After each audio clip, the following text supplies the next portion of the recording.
Hello, in front of me I've got Turtle Beach Stealth Ultra. In this video I'll show you how to connect it to Xbox. In order to connect your controller to Xbox, firstly prepare this USB hub. Thanks to this hub, which is also charger, you can connect your controller wirelessly.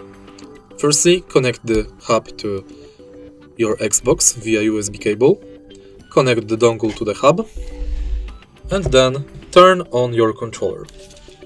It should automatically connect with the Xbox. If it didn't, go to Menu, connect wireless Xbox PC, and select pairing. If you find this video helpful, please leave like, comment and subscribe.